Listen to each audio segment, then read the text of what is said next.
மாணவ கண்மணிகள் அனைவருக்கும் என் இனிய காலை வணக்கங்கள். மாணவ கண்மணிகள் அனைவரும் நலமாக உள்ளீர்களா? மாணவ கண்மணிகள் தங்களுடைய வழிபாட்டினை கூறிவிட்டீர்களா? நன்றி. நான் ஒரு நல்ல ஆசிரியர். நான் உங்களுக்கு தாயாகவும் தந்தையாகவும் இருந்து முறையான கல்வியை அன்புடன் போதிப்பேன். நான் ஒரு நல்ல ஆசிரியர். நான் உங்களுக்கு தாயாகவும் தந்தையாகவும் இருந்து முறையான கல்வியை அன்புடன் போதிப்பேன். நான் ஒரு நல்ல ஆசிரியர். நான் உங்களுக்கு தாயாகவும் தந்தையாகவும் இருந்து முறையான கல்வியை அன்புடன் போதிப்பேன். அனைவருக்கும் என் இனிய காலை வணக்கங்கள். மாணவ கண்மணிகளே, நாம் நேற்று பார்த்த பாடப்பகுதியானது அகழாய்வுகள் என்பதில் கடைசி பகுதியை பற்றி பார்த்தோம்.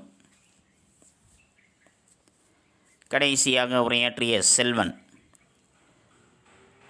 அகழாய்வு என்பது தேவையான செயல்பாடை என்ற தலைப்பில் தன்னுடைய கருத்தினை முன்வைத்தார். அகழாய்வு என்பதை அறிவியலை அடிப்படையாக கொண்டதுதான். பழமையினுடைய பட்டையை உரித்து கொண்டுதான் புதுமை என்பதே பிறக்கும். தனியாக புதுமைக்கென்று வேரோ விதையோ கிடையாது. நமது முன்னோர்கள் வாழ்ந்து பெற்ற பட்டறிவை வகைப்படுத்தி தொகுத்து பார்ப்பதற்கு தொல்லியல் ஆய்வுதான் பெரும் கல்வியாக அமைகின்றது. இன்றைய சூழ்நிலையில் நாம் ஒரு புதிய நாகரிக சூழலை பழக்கிக் கொண்டிருக்கின்றோம். ஒரு பொருளை ஒரு முறை பயன்படுத்திவிட்டு தூக்கி எறி என்பது. அவ்வாறு ஒரு முறை மட்டுமே பயன்படுத்தி தூக்கி எறிகின்ற வழக்கத்தினால் மின்சாதன குப்பைகள் என்பது மழையென்று குவிந்துவிட்டது. இதனால் சுற்றுச்சூழலானது பாதிக்கப்பட்டு ஏராளமான நோய்கள் என்பது உருவாகின்றன. ஆனால் நம்முடைய முன்னோர்கள் கண்டுபிடித்து சுடுமண்ணிலும் உலோகத்திலும் செய்து பயன்படுத்திய பொருள்கள் பல தலைமுறைகளை கடந்தும் இன்றும் பயன்பாட்டில் இருக்கின்றன. பழுதுபட்டால் அதனை சரி செய்து மீண்டும் பயன்படுத்தலாம். ஆனால் இன்றைய சூழலில் பயன்படுத்து தூக்கி எறி என்ற நிலைதான் இருக்கின்றது. நமது வளமான வரலாற்றையும் பண்பாட்டையும் அறிந்து கொண்டு வலிமையான எதிர்காலத்தை உருவாக்குவதற்கு அகழாய்வு என்பது மிக இன்றியமையாத ஒன்றாக இருக்கின்றது என்று தன்னுடைய தரப்பு வாதத்தினை முன்வைத்தார். அதன் பிறகு நடுவர் தன்னுடைய முடிவுரை கூறுகின்றார். அறிவியலில் 2 வகைகளானது இருக்கின்றது. ஒன்று வணிக அறிவியல், மற்றொன்று மக்கள் அறிவியல். வணிக அறிவியல் என்பது முதலீட்டை பெருக்குவதற்காக பொருள்களை கண்டுபிடிக்கின்றது, அதனை விற்பனை செய்கின்றது. அதனுடைய விளைவுதான் நெகிழி குப்பைகள் என்பது. ஆனால் அகழாய்வில் கிடைத்திருக்கக்கூடிய சுடுமண், கல், இரும்பு, செம்பு ஆகியவற்றாலான புழங்கு பொருள்கள், கருவிகள் பல நூற்றாண்டுகளாக வாழையடி வாழையாக பயன்பாட்டில் இருப்பவை. இயற்கையோடு இணைந்த பண்பாட்டு வாழ்க்கை நம்முடையது என்பதை நாம் அதன் வாயிலாக அறிந்து கொள்கின்றோம். அதுதான் மக்கள் அறிவியல் என்பது. ஆக அகழாய்வு என்பது தேவையான செயல்பாடுதான் என்று தன்னுடைய தீர்ப்பினை அவர் வழங்கினார். அதனை பற்றி நாம் நேற்றைய பாடப்பகுதியில் கண்டுணர்ந்தோம். மாணவ கண்மணிகளுக்கு நன்கு புரிந்திருக்கும் என எண்ணுகின்றேன். இன்று நாம் பார்க்கக்கூடியது இலக்கணம். வல்லினம் மிகும் இடங்கள். எந்தெந்த இடங்களில் வல்லினம் மிகும், அந்த வல்லினம் மிகுவதற்கு அடிப்படை காரணமாக இருக்கக்கூடிய புணர்ச்சி என்ன என்பதை பற்றித்தான் இன்றைய பாடப்பகுதியில் நாம் காண இருக்கின்றோம். பாடப்பகுதிக்குள் செல்லலாமா மாணவர்களே? தங்களுடைய பாடப்புத்தகத்தில் பக்கம் எண் 78 எடுத்துக்கொள்ளுங்கள். எடுத்துக்கொண்டீர்களா? நன்றி. முதலில் நாம் காண்பது புணர்ச்சி. புணர்ச்சி என்பது 2 சொற்கள், 2 சொற்கள் சேர்கின்ற சேர்க்கைதான் புணர்ச்சி என்பது. 2 சொற்கள் இயல்பாக சேர்கின்றது என்றால் அந்த இயல்பாக சேரக்கூடிய சேர்க்கைதான் புணர்ச்சி என்று சொல்கின்றோம். அந்த புணர்ச்சியானது 2 வகைகளாக இருக்கின்றது. புணர்ச்சி இரண்டு வகைகளாக இருக்கின்றன. இயல்பு புணர்ச்சி, விகார புணர்ச்சி என்று இரு வகைகளாக இருக்கின்றது. இயல்பு புணர்ச்சி என்பது இரு சொற்கள், நிலைமொழியும் வறுமொழியும், அந்த இரண்டும் சேரும் பொழுது எவ்வித மாறுபாடுமின்றி இயல்பாக அவை சேர்கின்றன என்றால் அது இயல்பு புணர்ச்சி. இரு சொற்கள் சேரும் பொழுது எவ்வித மாற்றங்களுமின்றி இயல்பாக அவை சேருகின்றன என்றால் அது இயல்பு புணர்ச்சி. விகார புணர்ச்சி என்பது இரண்டு சொற்கள் சேரும் பொழுது, நிலைமொழியும் வறுமொழியும் சேரும் பொழுது இரண்டிற்கும் இடையில் ஏதேனும் மாறுபாடுகள் ஏற்படுகின்றன, இரண்டிற்கும் இடையில் புதிதாக ஒரு எழுத்து தோன்றுகின்றது அல்லது ஓர் எழுத்து நீங்குகின்றது என்ற நிலையானது ஏற்படும் பொழுது அங்கே விகார புணர்ச்சி என்பது வருகின்றது. புணர்ச்சி என்பது இரு வகைகளாக இருக்கின்றது. இயல்பு புணர்ச்சி, விகார புணர்ச்சி என்பது. இயல்பு புணர்ச்சி என்பது இரு சொற்களும் சேரும் பொழுது எவ்வித மாற்றமின்றி இயல்பாக சேர்வது. உதாரணத்திற்கு வாழை குட்டல் மரம், இந்த இரண்டும் சேரும் பொழுது வாழை மரம். இரண்டிற்கு இடையில் ஏதேனும் மாற்றம் ஏற்படுகின்றதா? புதிதாக ஒரு எழுத்து தோன்றுதல் அல்லது நீங்குதல் ஏதேனும் இருக்கின்றதா? இல்லை. அதே போன்று விகார புணர்ச்சி, இரண்டு சொற்கள் சேரும் பொழுது இரண்டிற்கு இடையில் ஒரு மாறுபாடு நிகழ்கின்றது என்றால், பலாக்குட்டல் சுளை சேரும் பொழுது பலாச்சுளை, அங்கே புதிதாக ஒரு எழுத்து தோன்றுகின்றது. ஆக இந்த மாறுபாடுகள் ஏற்பட்டதென்றால் அது விகார புணர்ச்சி. அந்த விகார புணர்ச்சி தான் மூன்று வகைகளாக இருக்கின்றது. தோன்றல், திரிதல், கெடுதல். தோன்றல், இரண்டிற்கும் இடையில், இரு சொற்களுக்கிடையில் புதிதாக ஒரு எழுத்து தோன்றுகின்றதென்றால் அது தோன்றல். இரண்டு சொற்களுக்கிடையில் புதிதாக ஒரு எழுத்து தோன்றுகின்றதென்றால் அது தோன்றல். இப்போ வாழை குட்டல் பழம், வாழைப்பழம், புதிதாக ஒரு எழுத்து தோன்றி இருக்கின்றது. திரிதல், இரு சொற்கள் சேரும் பொழுது அதில் இருக்கக்கூடிய ஓர் எழுத்து வேறொரு எழுத்தாக திரிந்து வருவது. உதாரணத்திற்கு பொன் குட்டல் குடம், அது சேர்த்து எழுதும்போது பொற்குடம் என்று நாம் சொல்வோம். அப்போ பொன் நகரம் என்னவாக மாறிவிட்டது? ரகரமாக மாறிவிட்டது. ஆக ஒரு எழுத்து இன்னொரு எழுத்தாக திரிந்து விட்டது, அது திரிதல். கெடுதல், இரண்டிற்கும் இடையில் ஒரு எழுத்து நீங்கி வருவது. பாடம் கூட்டல் வேலை, இது சேர்த்து எழுதும் பொழுது பாடவேலை என்று நாம் எழுதுவோம். ஆக புதிதாக ஒரு எழுத்து தோன்றுவது,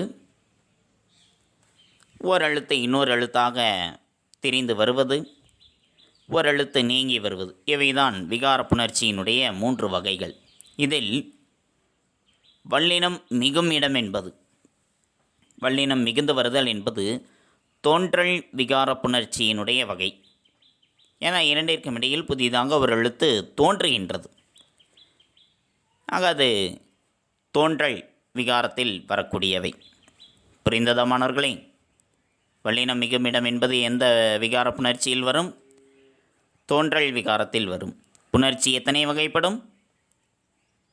இரண்டு வகைப்படும். என்னென்ன? இயல்பு புணர்ச்சி, விகார புணர்ச்சி. விகார புணர்ச்சி எத்தனை வகைப்படும்? மூன்று வகைப்படும். என்னென்ன? தோன்றல், திரிதல், கெடுதல் என்பது. வல்லினம் மிகுமிடம் என்பது எந்த விகார புணர்ச்சியின் வகை? தோன்றல் விகார புணர்ச்சியினுடைய வகை. புரிந்ததா மாணவ கண்மணிகளே? நன்றி. மாணவ கண்மணிகளே, அங்கே நமக்கு இரண்டு சொற்றொடர்களானது கொடுக்கப்பட்டிருக்கின்றது. ஒன்று தேரை பார்த்தான், இரண்டாவது தேரை பார்த்தான். இரண்டும் ஒரே சொற்றொடரை போன்றுதான், ஆனால் இரண்டிற்கும் இடையில் பொருள் வேறுபாடு இருக்கின்றது. அங்கே தேரை பார்த்தான், இரண்டாவது சொற்றொடர் தேரை பார்த்தான். வல்லினமானது வந்திருக்கின்றது இரண்டிற்கும் இடையில் இரண்டாவது சொற்றொடரில். ஆனால் முதல் சொற்றொடரில் அந்த வல்லினமானது இடம்பெறவில்லை. ஆக முதல் சொற்றொடரினுடைய பொருள் தேரை பார்த்தான். தேரை பார்த்தான். தேரை என்ற உயிரினத்தை, தேரை என்பது தவளையினுடைய ஒரு உயிரினம். தவளையானது தாவி குதித்து செல்லும், சிறிது தொலைவு தான் தாவி குதித்து செல்லும். ஆனால் தேரை என்ற அந்த உயிரினமானது சற்று தொலைவில், தவளையை விட அதிகமாக தாவி குதித்து செல்லக்கூடிய ஒரு உயிரினம். அந்த தேரை என்ற உயிரினத்தை பார்த்தான். இது முதல் சொற்றொடரினுடைய பொருள். அதை இரண்டாவது சொற்றொடர் தேரை பார்த்தான். அப்போ எதனை பார்த்தான்? தேரினை பார்க்கின்றான்.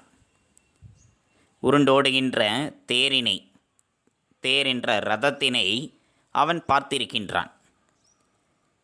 ஆக அந்த இரண்டு சொற்றொடருக்கும் உள்ள பொருள் வேறுபாட்டிற்கு காரணமாக அமையக்கூடியது அதில் இடம்பெற்றிருக்கக்கூடிய இப் என்ற அந்த வல்லின எழுத்து. வல்லின எழுத்துகள், மெய்யெழுத்துக்களில் வல்லின எழுத்துகள் என்பது கசட தபர என்பது வல்லினம். அதில் 4 எழுத்துகள் மட்டும்தான் மொழிக்கு முதலில் வருவதாக இருக்கும். க, ச, த, ப. இந்த 4 மட்டும்தான் மொழிக்கு முதலில் வருவதாக இருக்கும். எவை? க, ச, த, ப. இந்த 4ம் இவை நிலைமொழியோடு புணரும் பொழுது, நிலைமொழியோடு சேரும் பொழுது அவற்றினுடைய மெய்யெழுத்துகள் அந்த இடத்தில் தோன்றி புணரும். அதனுடைய மெய்யெழுத்துகள் அந்த இடத்தில் தோன்றும். இந்த 4 வல்லெழுத்துகளுமே கசதப என்ற இந்த 4 வல்லின எழுத்துகளும் மொழிக்கு முதலில் வரும். அவ்வாறு மொழிக்கு முதலில் வரும் பொழுது நிலைமொழியோடு அவை சேர்கின்றன என்றால், அவ்வாறு சேரக்கூடிய சமயத்தில் அதனுடைய மெய்யெழுத்துகள் அந்த இடத்தில் வரும். அதைத்தான் வல்லினம் மிகுதல் என்று சொல்கின்றார்கள். புரிந்ததா மாணவர்களே? கசதப என்ற 4 வல்லின எழுத்துகளும் மொழிக்கு முதலில் வரும். அவ்வாறு வரும் பொழுது அது நிலைமொழியோடு சேர்கின்றது என்றால் அந்த இடத்தில் அதனுடைய மெய்யெழுத்தானது அங்கே தோன்றி புணரும். அவ்வாறு மெய்யெழுத்து தோன்றுவதைத்தான் வல்லினம் மிகுதல் என்று சொல்கின்றார்கள். அப்படி எந்தெந்த இடங்களில் அந்த வல்லினமானது மிகும் என்பதனை ஒரு சில விதிகள் நமக்கு கொடுத்திருக்கின்றார்கள். அந்த விதிகளின் மூலமாக ஒரு சில எடுத்துக்காட்டுகளையும் தந்திருக்கின்றார்கள். அதன் மூலமாக எந்தெந்த இடங்களில் வல்லினம் மிகும் என்பதை நாம் அறிந்து கொள்ளலாமா? சொல்லமைப்பினுடைய கட்டுப்பாடுகளை பேணவும், பொருள் மயக்கத்தை தவிர்க்கவும், பேச்சின் இயல்பை பேணவும், இனிய ஓசைக்காகவும் இந்த வல்லின எழுத்துக்களினுடைய புணர்ச்சி இலக்கணம் என்பது நமக்கு தேவைப்படுகின்றது. சொல் அமைப்பினுடைய கட்டுப்பாடுகளை, சொற்களுக்கு என்று ஒரு அமைப்பு இருக்கின்றது. அந்த அமைப்பினுடைய கட்டுப்பாடுகளை நாம் பாதுகாக்க வேண்டும். பொருள் மயக்கம், பொருள்களில் மாறுபாடு ஏற்படக்கூடாது என்பதை தவிர்ப்பதற்கும், பேச்சினுடைய இயல்பை பேணுவதற்கும், இனிய ஓசைக்காகவும் இந்த வல்லின எழுத்துக்களினுடைய புணர்ச்சி இலக்கணம் என்பது நமக்கு தேவைப்படுகின்றது. அவ்வாறு எந்தெந்த இடங்களில் தற்கால உரைநடையில், இந்த காலகட்டத்தில் உரைநடையில் வல்லினம் மிக வேண்டிய இடங்களாக இருப்பவை எவை என்பதை பற்றி நாம் காண்போம்.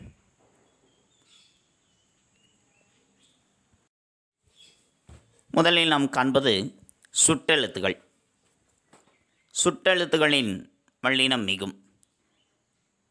அ, இ என்ற சுட்டெழுத்துகளுக்கு பின்னும், அந்த, இந்த என்ற சுட்டுப்பெயர்களின் பின்னும், ஏ என்ற வினா எழுத்தின் பின்னும், எந்த என்னும் வினாச்சொல்லின் பின்னும் வல்லினம் மிகும். அ, இ. அ குட்டல் புத்தகம், அப்புத்தகம். இ குட்டல் சட்டை, இச்சட்டை. வல்லினம் மிகுகின்றதா? அது சுட்டெழுத்து அ, இ என்பது. இந்த சுட்டெழுத்துகளின் பின்னும் வல்லினமானது மிகும். அ கூட்டல் சட்டை அச்சட்டை, இ கூட்டல் புத்தகம் இப்புத்தகம், வல்லினம் மிகுகின்றது. அதேபோன்று அந்த இந்த, அந்த கூட்டல் பக்கம் அந்த பக்கம், இந்த கூட்டல் புத்தகம் இந்த புத்தகம், இந்த கூட்டல் சட்டை இந்த சட்டை வருகின்றதா? அங்கே வல்லினம் மிகும். அதேபோன்று ஏ என்கின்ற வினா எழுத்து, ஏ என்ற வினா எழுத்து வருகின்றது என்றால் அங்கேயும் வல்லினம் மிகும். ஏ கூட்டல் பணம் எப்பணம், ஏ கூட்டல் சட்டை எச்சட்டை, ஏ கூட்டல் புத்தகம் எப்புத்தகம். அதேபோன்று எந்த என்ற வினாச்சொல்லின் பின்னும் வல்லினம் மிகும். எந்த கூட்டல் புத்தகம் எந்த புத்தகம், எந்த கூட்டல் சட்டை எந்த சட்டை, எந்த கூட்டல் சாலை எந்த சாலை வருகின்றதா?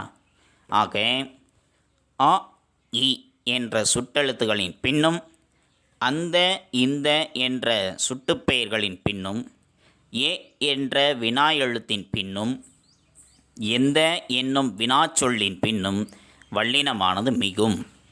புரிந்ததா மாணவர்களே? அடுத்து இரண்டாவது, ஐ என்ற இரண்டாம் வேற்றுமை உருபு வெளிப்படுகின்ற தொடர்களிலும் வல்லினம் மிகும். ஐ ஐ என்பது இரண்டாம் வேற்றுமைக்கான உருபு. அந்த இரண்டாம் வேற்றுமைக்கான உருபு வெளிப்படையாக வரும் பொழுது, மறைந்து வராமல் வெளிப்படையாக வருகின்றன என்றால் அவ்வாறு வரக்கூடிய தொடர்களிலும் வல்லினம் மிகும். ஐ என்ற இரண்டாம் வேற்றுமை உருபானது வெளிப்படையாக வரும் பொழுது அவ்வாறு வருகின்ற தொடர்களிலும் வல்லினம் மிகும். இப்போ உதாரணத்திற்கு பாலை கூட்டல் பருகு, பாலை கூட்டல் பருகு என்ன வரும்? பாலை பருகு வருகின்றதா? பாலை பருகு இப்போ வருகின்றது. வேலை கூட்டல் கொடு, வேலை கொடு. நாம் முதலில் பார்த்தது தேரை கூட்டல் பார்த்தான், தேரை பார்த்தான் வருகின்றதா? அதேபோன்று கதவை கூட்டல் திற, கதவை திற.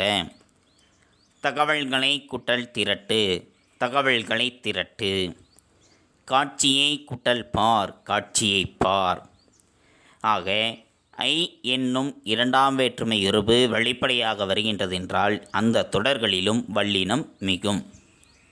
அதேபோன்று கு என்கின்ற நான்காம் வேற்றுமை உருபானது, கு என்ற நான்காம் வேற்றுமை உருபு வெளிப்படுகின்ற தொடர்களிலும் வல்லினம் மிகும். அவனுக்கு கூட்டல் கொடு, அவனுக்கு கொடு. எனக்கு கூட்டல் தந்தான், எனக்கு தந்தான் வருகின்றதா? முதியவருக்கு கூட்டல் கொடு, முதியவருக்கு கொடு. ஊருக்கு கூட்டல் செல், ஊருக்கு செல். ஆக அங்கே வல்லினம் மிகுகின்றதா? அப்பொழுது கு என்கின்ற நான்காம் வேற்றுமை உருபு வெளிப்படையாக வருகின்ற தொடர்களிலும் வல்லினம் மிகும். அதேபோல என ஆக போன்ற சொல்லுறுப்புகளின் பின்னும் வல்லினம் மிகும். வருவதாக கூட்டல் கூறினார், வருவதாக கூறினார். என கூட்டல் கேட்டார், எனக் கேட்டார் வருகின்றதா? ஆக என என்ற சொல்லுறுப்புகளின் பின்னும் வல்லினம் மிகும். இது தற்கால உரைநடையில் வல்லினம் மிக வேண்டிய இடங்களாக ஒரு சிலவற்றை நாம் கண்டோம். ஒன்று, அ இ என்ற சுட்டெழுத்தின் பின்னும் அந்த இந்த என்ற சுட்டுப்பெயர்களின் பின்னும் ஏ என்ற வினா எழுத்தின் பின்னும் எந்த என்னும் வினாச்சொல்லின் பின்னும் வல்லினம் மிகும். அதேபோன்று ஐ என்ற இரண்டாம் வேற்றுமை உருபு வெளிப்படுகின்ற தொடர்களிலும் கு என்கின்ற நான்காம் வேற்றுமை உருபு வெளிப்படுகின்ற தொடர்களிலும் வல்லினம் மிகும். அதே போன்று என, ஆக போன்ற சொல்லொர்புகளின் பின்னும் வல்லினம் மிகும். புரிந்ததா மாணவர்களே? நன்றி. மாணவ கண்மணிகளே, அடுத்து நாம் காண்பது மேலும் சில வல்லினம் மிகும் இடங்களை பற்றி காண்போம். அதற்கு, இதற்கு, எதற்கு என்ற சொற்களின் பின்னும் வல்லினம் மிகும். அதற்கு கூட்டல் கொடுத்தேன், அதற்கு கொடுத்தேன். இதற்கு கூட்டல் தந்தாய், இதற்கு தந்தாய். எதற்கு கூட்டல் கேட்கிறாய், எதற்கு கேட்கிறாய் என்று அதற்கு, இதற்கு, எதற்கு என்ற சொற்களின் பின்னும் வல்லினமானது மிகும். அதேபோன்று இனி, தனி ஆகிய சொற்களின் பின்னும் வல்லினமானது மிகும். இனி, தனி என்ற சொற்களின் பின்னும் வல்லினமானது மிகும். இனி கூட்டல் காண்போம், இனி காண்போம். தனி கூட்டல் சிறப்பு, தனிச்சிறப்பு. இனி கூட்டல் படிப்பான், இனி படிப்பான். இதுபோன்று. அதேபோன்று மிக, மிக என்ற சொல்லின் பின்னும் வல்லினமானது மிகும். மிக கூட்டல் சிறந்தது, மிகச் சிறந்தது. மிக கூட்டல் பெரியவர், மிக பெரியவர் என்ற அந்த மிக என்ற சொல்லின் பின்னும் வல்லினமானது மிகும். அதேபோன்று 8, 10 என்கின்ற எண்ணுப் பெயர்களின் பின்னும் வல்லினம் என்பது மிகும். 8, 10 என்ற எண்ணுப் பெயர்களின் பின்னும் வல்லினம் மிகும். 8 கூட்டல் தொகை, 8 தொகை. 10 கூட்டல் பாட்டு, 10 பாட்டு என்று. ஆக இந்த 2 எண்ணுப் பெயர்களின் பின்னும் வல்லினமானது மிகும். எவை? 8, 10. ஓரெழுத்து ஒரு மொழிக்கு பின் வல்லினம் மிகும். ஓரெழுத்து ஒரு மொழியாக வருகின்றது என்றால் ஓரெழுத்து சொற்கள், அந்த ஓரெழுத்து சொற்களின் பின்னும் வல்லினமானது மிகும். தீ கூட்டல் பிடித்தது, தீ பிடித்தது. பூ கூட்டல் பூத்தது, பூ பூத்தது. தை கூட்டல் திங்கள், தை திங்கள் என்று இதுபோன்ற ஓரெழுத்து ஒரு மொழிக்கு பின்னும் வல்லினமானது மிகும். ஈறுகெட்ட எதிர்மறை பெயரெச்சத்தின் பின் வல்லினம் மிகும். ஈறுகெட்ட எதிர்மறை பெயரெச்சமாக வருகின்றது என்றால் அதனை அடுத்தும் வல்லினமானது மிகும். கூவா கூட்டல் குயில், கூவா குயில். ஓடா கூட்டல் குதிரை, ஓடா குதிரை. இதுபோன்ற ஈறுகெட்ட எதிர்மறை பெயரெச்சமாக வருகின்றது என்றால் அதனுடைய அருகிலும் வல்லினம் என்பது மிகும். வன்தொடர் குற்றியல் உகரங்கள் நிலைமொழியாக இருந்து புணரும் பொழுது வல்லினமானது மிகும். வன்தொடர் குற்றியல் உகரத்தில் மட்டும்தான் வல்லினமானது மிகும். கேட்டு, அது வன்தொடர் குற்றியல் உகரம். கேட்டு கூட்டல் கொண்டான், கேட்டு கொண்டான். விற்று கூட்டல் சென்றான், விற்று சென்றான். இதுபோன்று வன்தொடர் குற்றியல் உகரமாக இருந்தால் மட்டும்தான் அங்கே வல்லினமானது மிகும். அதேபோன்று அகர, இகர, ஈற்று வினையெச்சங்களோடு புணரும் பொழுதும் அங்கே வல்லினமானது மிகும். ஆட கூட்டல் சொன்னார், ஆடச் சொன்னார். ஓடி கூட்டல் சென்றார், ஓடிச் சென்றார். இதுபோன்ற வினையெச்சங்களோடு சேரும் பொழுதும் வல்லினமானது மிகும். அடுத்து 6ஆம் வேற்றுமை தொகை.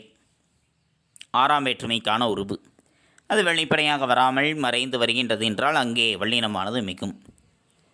புலி குட்டல் தோல், புலித்தோல். 6ஆம் வேற்றுமைக்கான உருபு அது என்பது புலியினது தோல் என்று வந்தால் வல்லினம் மிகாது. அதை புலி குட்டல் தோல் என்று வரும் பொழுது புலித்தோல், வல்லினம் மிகும். திசை பெயர்களானது திசை பெயர்களாக இருக்கின்றன என்றால் அதனை அடுத்து பெயர் சொல் வரும் பொழுது அங்கே வல்லினமானது மிகும். கிழக்கு குட்டல் பகுதி, கிழக்கு பகுதி. மேற்கு குட்டல் தெரு, மேற்கு தெரு. வடக்கு குட்டல் பக்கம், வடக்கு பக்கம். அதேபோன்று தெற்கு குட்டல் திசை, தெற்கு திசை. இதுபோன்ற திசை பெயர்களானது வரும் பொழுது அங்கே வல்லினம் என்பது மிகும். இருபெயரொட்டு பண்புத்தொகையாக இருக்கும் பொழுது 2 பெயர் சொற்களானது வருகின்றன என்றால் ஒன்று பொதுப்பெயர், மற்றொன்று சிறப்பு பெயர். இவ்வாறு இருபெயரொட்டு பண்புத்தொகையாக வரும்பொழுது அங்கேயும் வல்லினம் மிகும். மல்லிகை குட்டல் பூ, மல்லிகை பூ. சித்திரை குட்டல் திங்கள், சித்திரை திங்கள். இது இருபெயரொட்டு பண்புத்தொகை. இந்த இருபெயரொட்டு பண்புத்தொகையானது வரும்பொழுது அங்கேயும் வல்லினமானது மிகும். உவமை தொகையாக வருகின்றன என்றால் அங்கேயும் வல்லினம் மிகும். தாமரை கூட்டல் பாதம், தாமரை பாதம். அதேபோன்று சால, தவ, தட, குள என்ற உரிச்சொற்களின் பின்னும் வல்லினம் மிகும். சால கூட்டல் சிறந்தது, சாலச் சிறந்தது. தவ குட்டல் பேசினார், தவ பேசினார். அதேபோல் தவ குட்டல் சிறிது, தவச் சிறிது. இது போன்ற உரிச்சொற்களானது வரும்பொழுது அங்கே வல்லினமானது மிகும். தனி குற்றெழுத்தை அடுத்து வருகின்ற, தனியாக இருக்கக்கூடிய குற்றெழுத்து அதனை அடுத்து வருகின்ற ஆகார எழுத்தின் பின், தனியாக ஒரு குறில் எழுத்து இருக்கின்றது, அதனை அடுத்து ஒரு நெடிலெழுத்து, அதுவும் ஆ ஓசையில் நெடிலெழுத்தானது வருகின்றன என்றால் அங்கே வல்லினம் மிகும். நிலா கூட்டல் சோறு, நிலாச்சோறு. கணா கூட்டல் கண்டேன், கணா கண்டேன். நிலா, நீ என்பது தனி குற்றெழுத்து, லா ஆகார ஓசை, ஆ ஓசையில் வருகின்றது. இவ்வாறு வரும் பொழுது அங்கேயும் வல்லினம் மிகும். அதுபோன்று ஒரு சில உருவக சொற்களிலும் வல்லினமானது மிகும். வாழ்க்கை குட்டல் படகு, வாழ்க்கை படகு. உலக குட்டல் பந்து, உலகப்பந்து. இது போன்ற உருவக சொற்களிலும் வல்லினமானது மிகும். இவைதான் வல்லினம் மிகுகின்ற இடங்கள் என்பது. இந்த வல்லினம் மிகுகின்ற இடங்களை நாம் தெரிந்து கொண்டோம் என்றால் எந்த இடங்களில் வல்லினம் மிகும் என்பதை அறிந்து மிக எளிதாக நாம் எழுத முடியும். இல்லையெனில் நாம் எழுதும்போது இந்த வல்லினம் மிகும் இடம், மிகா இடம், சந்திப்பிழை என்று நாம் குறிப்பிடுவோம். அந்த சந்திப்பிழை என்பது நமக்கு ஏற்படாமல் தவிர்க்க வேண்டுமென்றால், நாம் எழுதும்போது சந்திப்பிழை ஏற்படாமல் தவிர்க்க வேண்டுமென்றால் எந்தெந்த இடங்களில் வல்லினம் மிகும் என்பதை நாம் அறிந்து கொள்ள வேண்டும். அப்பொழுதுதான் சந்திப்பிழையை தவிர்த்து பிழையில்லாமல் முழுமையான மதிப்பெண்ணை நாம் வாங்க முடியும். புரிந்ததா மாணவ கண்மணிகளே? நன்றி. மாணவ கண்மணிகளை, அடுத்து நாம் காண்பது வீட்டுப்பாடம். ஏறு தழுவுதல் நிகழ்விற்கு இலக்கியங்கள் காட்டும் வேறு பெயர்களை குறிப்பிடுக. ஏறு தழுவுதல் நிகழ்விற்கு இலக்கியங்கள் காட்டும் வேறு பெயர்களை குறிப்பிடுக. கலித்தொகை சிலப்பதிகாரம் என்ற இலக்கியத்தில் குறிப்பிடும் பெயர் ஏறுகோள் என்பது. புறப்பொருள் வெண்பாமாலை என்ற இலக்கியத்தில் குறிப்பிடும் பெயர் ஏறுகோள்.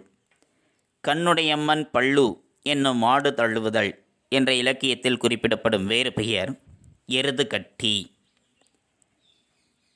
அடுத்த வினா. ஏறு தழுவுதல் குறித்து தொல்லியல் சான்றுகள் கிடைத்த இடங்களை பட்டியலிடுக. ஏறு தழுவுதல் குறித்து தொல்லியல் சான்றுகள் கிடைக்கப்பட்டு இருக்கக்கூடிய இடங்கள் எவை? அதனை பட்டியலிட சொல்லி கேட்டிருக்கின்றார்கள். ஏறு தழுவுதல் குறித்து கிடைத்த தொல்லியல் சான்றுகள் 3. 1.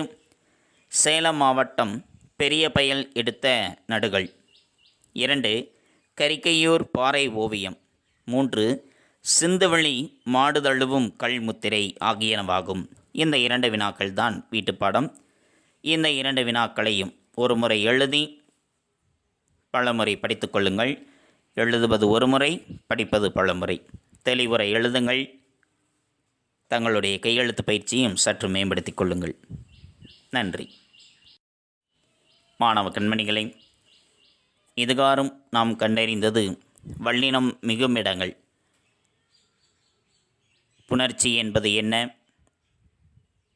புணர்ச்சியினுடைய வகைகளுள் ஒன்றுதான் வல்லினம் மிகும் இடம் என்பதும், அது எந்தெந்த இடங்களில் வரும், அதனை எவ்வாறு நாம் கண்டறிவது என்பதனை அதனுடைய விதிகளின் வாயிலாகவும் ஒரு சில எடுத்துக்காட்டுகளின் வாயிலாகவும் நாம் அறிந்து கொண்டோம். அவற்றினை நாம் முறையாக கற்று எந்தெந்த இடங்களில் வல்லினம் மிகும் என்பதை தெளிவுற புரிந்து கொண்டு நாம் எழுதும்போது சந்திப்பிழை என்பது ஏற்படாமல் தெளிவுரை எழுத வேண்டும். அப்பொழுதுதான் பிழைகளை தவிர்த்து முழுமையான மதிப்பெண் என்பதை நாம் பெற முடியும். புரிந்ததா மாணவ கண்மணிகளை? அடுத்து நாம் காண்பது பாடப்புத்தகம் படித்தல்.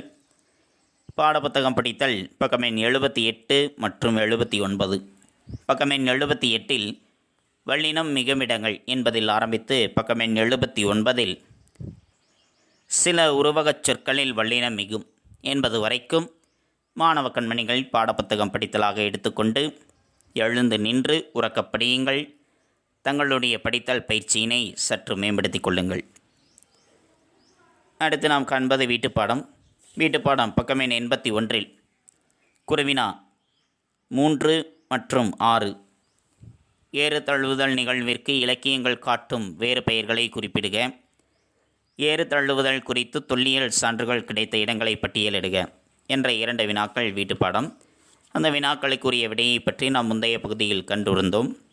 மாணவ கண்மணிகள் அவற்றினை தெளிவுற தங்களுடைய வீட்டுப்பாட ஏட்டில் எழுதி கொள்ளுங்கள். தெளிவுற படியுங்கள். தங்களுடைய படித்தல் பயிற்சியையும் தங்களுடைய கையெழுத்து பயிற்சியும் சற்று மேம்படுத்திக் கொள்ளுங்கள். மீண்டும் அடுத்த பாட வேளையில் சந்திப்போம். நன்றி, வணக்கம்.